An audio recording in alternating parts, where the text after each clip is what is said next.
সুপ্রিয় দর্শক, আপনাদের সাথে আছি আমি জ্যোতিষী প্রকাশ অধিকারী।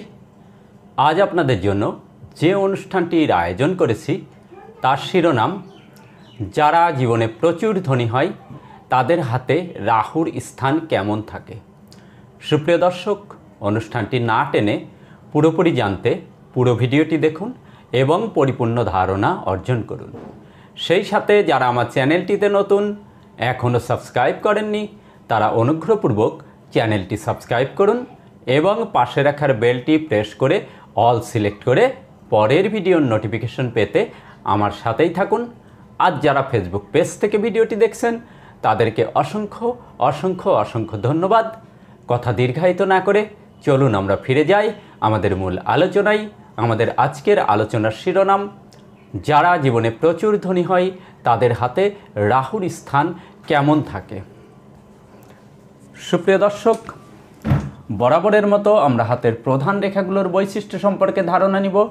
হাতের এই রেখাটিকে বলে আয়ুরেখা বা লাইফ লাইন, এই রেখাটিকে বলে শিরোরেখা, মস্তিষ্ক রেখা বা ব্রেন লাইন, এই রেখাটিকে বলে হৃদয় রেখা বা হার্ট লাইন, আর এই রেখাটিকে বলে ভাগ্যরেখা বা ফেট লাইন।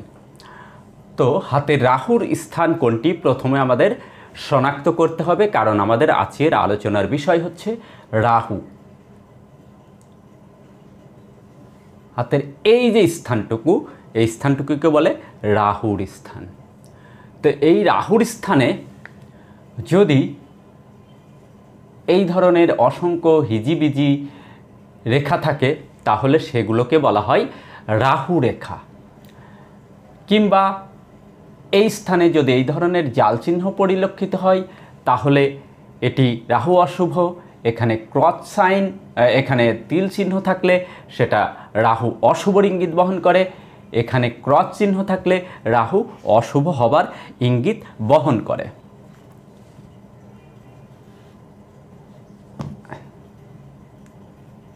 এই রাহু রেখাগুলো যদি এইভাবে আয়ুরেখাকে স্পর্শ করে তাহলে যে বয়সে রাহুরেখা আয়ুরেখা স্পর্শ করে সেই বয়সে শারীরিক ট্রাভেল বা শারীরিক অসুস্থতার ইঙ্গিত বহন করে। এই আয়ুরেখা, এই রাহুরেখা যদি এইভাবে মস্তিষ্ক রেখা টাচ করে আয়ুরেখা কেটে, তাহলে মস্তিষ্কের সমস্যা অর্থাৎ বুদ্ধিহীনতা, যেটাকে বলে নিজের বুদ্ধির কারণে নিজের সমূহ ক্ষতি হবার সম্ভাবনা। সঠিক সময়ে জাতক সঠিক বুদ্ধির প্রয়োগ করতে পারে না, জাতক ভুলভাল সিদ্ধান্ত নেবার কারণে জীবনের সমূহ ক্ষতি নিজেই বয়ে আনে।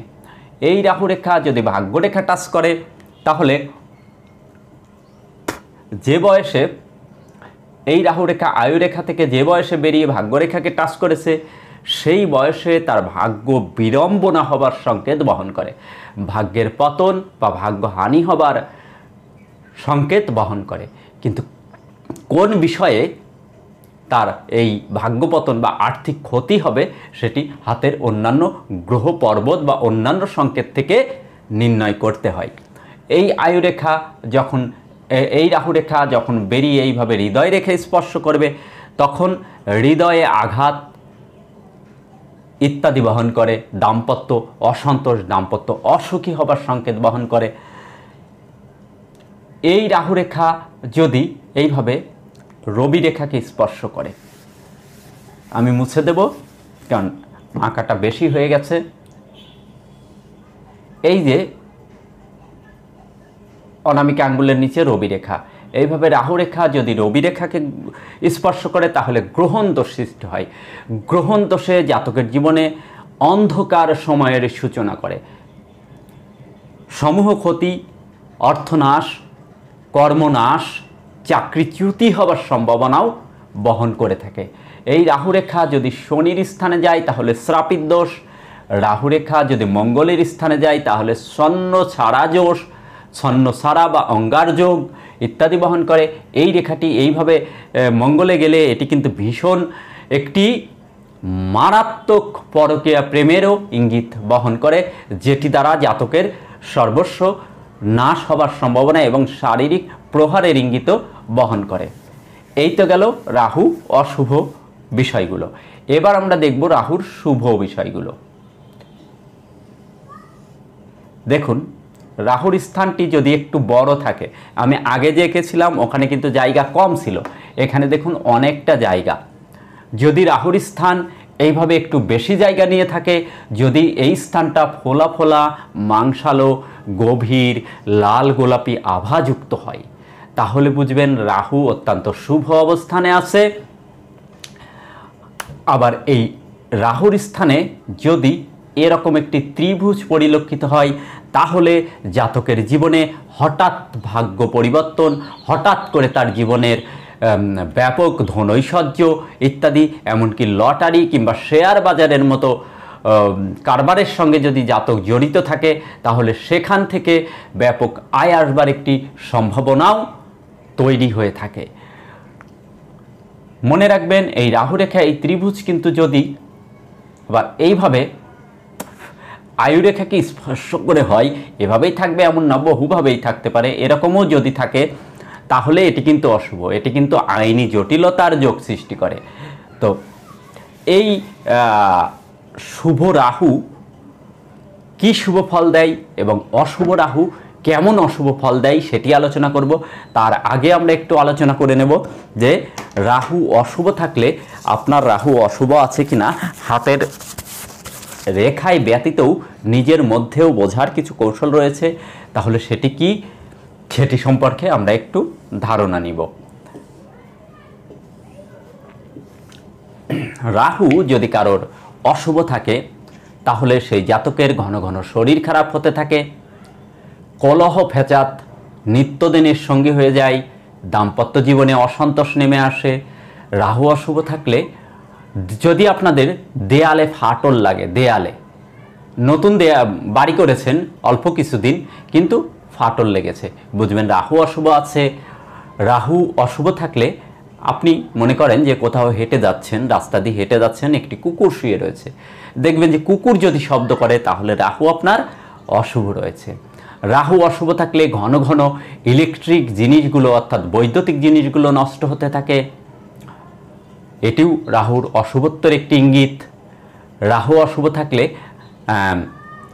যদি আপনি আপনার ঘরের নোংরাগুলো গুছিয়ে বাইরে ফেলেছেন, কিন্তু সেই নোংরা ফেলা নিয়ে প্রতিবেশীর সঙ্গে ঝঞ্ঝাট, অহেতুকই বারবার প্রতিবেশীর সঙ্গে ঝঞ্ঝাট, এটি অশুভ রাহুর ইঙ্গিত, অশুভ ইঙ্গিত বহন করে যে আপনি রাহুর দশা, অন্তর্দশা বা মহাদশায় আছেন কিংবা রাহুর বক্র দৃষ্টিতে রয়েছেন। এবার আমরা জানব রাহু শুভ থাকলে কি হয় আর অশুভ থাকলে কি হয়। দেখুন, রাহু এমন একটি গ্রহ যে রাহু যদি শুভ থাকে, তাহলে জাতকের জীবনে কিন্তু প্রচুর অর্থ এনে দেয়, প্রচুর অর্থ, এবং সেগুলো হঠাৎ হঠাৎ করে, হঠাৎ হঠাৎ বুঝে ওঠার আগেই। মনে করুন যে আপনি ব্যাটে বলে হাঁকিয়েছেন, সিঙ্গেল রান নেবার জন্য দৌড়াবেন, পেছন ফিরে দেখবেন 4 বা 6 হয়ে গেছে। এরকম রাহু একদম হঠাৎ করে দেয়। লটারি, শেয়ার মার্কেটিংয়ের মতো কারবারগুলোতে রাহু মালে মাল করে দেয় এবং খুব দ্রুত সময়ে দ্রুত ধনী করে এবং অঢেল ধনী করে। এই রাহু যদি শুভ থাকে, রাহু অশুভ থাকলে কি হয়? রাহু অশুভ থাকলে অসুস্থতা লেগে থাকে শারীরিকভাবে। আপনি ডাক্তার দেখাচ্ছেন, ডাক্তার বলছে আপনি সুস্থ আছেন, আপনার রোগ নেই, কিন্তু আপনার মনে হচ্ছে যে আপনার মধ্যে অসুস্থতা লেগেই রয়েছে, আপনি অসুস্থ। এটি কিন্তু অশুভ রাহুর অশুভ ইঙ্গিত, অশুভ। কারণ দাম্পত্য জীবনে অগ্নিময় হয়ে ওঠে, আগুনের মতো হয়ে ওঠে। যে কর্মে হাত দেবেন সেই কর্মেই ব্যর্থতার গ্লানি কিন্তু আপনাকে টেনে আনবে, পেছন থেকে যেন বড়শি দিয়ে আটকে টেনে রাখবে এই রাহু, অশুভ রাহু। আপনি যতই উজানে নৌকা বাইতে যান, কিন্তু নৌকা যেন কিছুতেই উজানে পাওয়া যাচ্ছে না। অপ্রত্যাশিত বিপদ, অপ্রত্যাশিতভাবে ঝঞ্ঝাট, এগুলো কিন্তু লেগেই থাকবে। আইনি জটিলতা, ঝঞ্ঝাট। কোনো গৃহবাড়ি নির্মাণ করবেন, সেটি নিখুঁতভাবে হবে না, কোনো না কোনো ফল্ট, কোনো না কোনো সমস্যা কিন্তু সেখানে লেগে থাকবে। আপনি কোনো কিছু তৈরি করবেন, দেখবেন সেখানে কোনো না কোনো ফল্ট ইত্যাদি লেগেই থাকবে। মোট কথায় রাহু অশুভ হলে রাহু জীবনে প্রচণ্ড থেকে প্রচণ্ড স্ট্রাগল করায়। অশুভ রাহু মানুষকে অন্যায় পথে ধাবিত করে, নেশা, জুয়া, অবৈধ স্ত্রী সঙ্গমের মতো দিকে নিয়ে যায়, পরের ক্ষতি করবার মানসিকতা জন্ম দেয় এবং তারা পরের ক্ষতি করবার চিন্তা করে এবং করেও থাকে। এতে জাতক আরও বেশি নেগেটিভ, রাহুর নেগেটিভ ফল কিন্তু পেতে থাকে। এবার আমরা আসব এই অশুভত্ব থেকে মুক্তির উপায় কি, জ্যোতিষশাস্ত্র কি বলছে। দেখুন, প্রথমত যদি স্টোন প্রতিকারে আসি, তাহলে শরীরের ওজন এবং বয়স ইত্যাদি গ্রহ চাপ কতটুকু এর উপরে নির্ভর করে একটি উত্তম শ্রীলঙ্কান গোমেদ বা শিলংনি গোমেদ ডান হাতের মধ্যমাঙ্গুলে ধারণ করবেন। রাহুর বীজমন্ত্র জপ করুন, ওং রাং রাহুবে নমঃ, ওং রাং রাহুবে নমঃ। এইভাবে প্রতিদিন 108 বার কাউন্ট করবেন। কিছু চাউলের গুঁড়া নেবেন, চাউলের গুঁড়া আর একটু চিনি, চিনির পরিমাণটা একটু বেশি হতে হবে, অর্ধেকের বেশি চিনি হতে হবে। আর চাউলের গুঁড়ার মধ্যে চিনি মিক্সড করবেন। শনিবারের দিনে এই ক্রিয়াটা করবেন, এটা করতেই থাকবেন বেশ কিছুদিন। তারপর এই চাউলের গুঁড়াটা একটা সাদা কাগজে, স্রেফ সাদা কাগজ, কোনো লেখালেখি কিচ্ছু থাকবে না, স্রেফ সাদা কাগজ। কারণ লেখা থাকলে সেখানের সেই লেখাটার কিন্তু একটি ভাইব্রেশন আছে, আমরা জানি না কোন লেখায় কি ভাইব্রেশন, কি নেগেটিভ ভাইব্রেশন আসবে। এই জন্য সাধারণ একটি সাদা কাগজ নেবেন। সেই সাদা কাগজে চাউলের এবং চিনির মিশ্রণটি রেখে সকালবেলা স্নানাদি সেরে, হলে সবচেয়ে বেটার হয়, স্নানাদি সেরে কালো পিঁপড়েদের খাওয়াবেন। যেখান দিয়ে কালো পিঁপড়ে যাবে দেখছেন ওখানে রেখে আসবেন, কালো পিঁপড়ে খাবে। মনে রাখবেন সেই খাবারটা যেন লাল পিঁপড়ে না খায়, তাহলে কিন্তু রাহুর নেগেটিভিটি আরও বৃদ্ধি পাবে। রাহুর নেগেটিভিটিতে মাছকে, কোনো জলাশয়ের ধারে গিয়ে মাছকে খাদ্য খাওয়াতে পারেন, মাছকে খাদ্য খাওয়াতে পারেন। তারপর কালো গরু কিংবা কালো কুকুরকে খাদ্য খাওয়াতে পারেন। এতে রাহুর প্রভাব অনেকটা মুক্ত হয়, রাহুর কুপ্রভাব থেকে অনেকটা ভালো থাকবেন। সুপ্রিয় দর্শক, এতক্ষণ সাথে থাকার জন্য আপনাদের অসংখ্য ধন্যবাদ। দেখা হবে পরের কোনো এপিসোডে। ততক্ষণ ভালো থাকুন, সুস্থ থাকুন, শান্তিতে থাকুন, এই শুভকামনা ব্যক্ত করে আজকের মতো এখানেই বিদায়।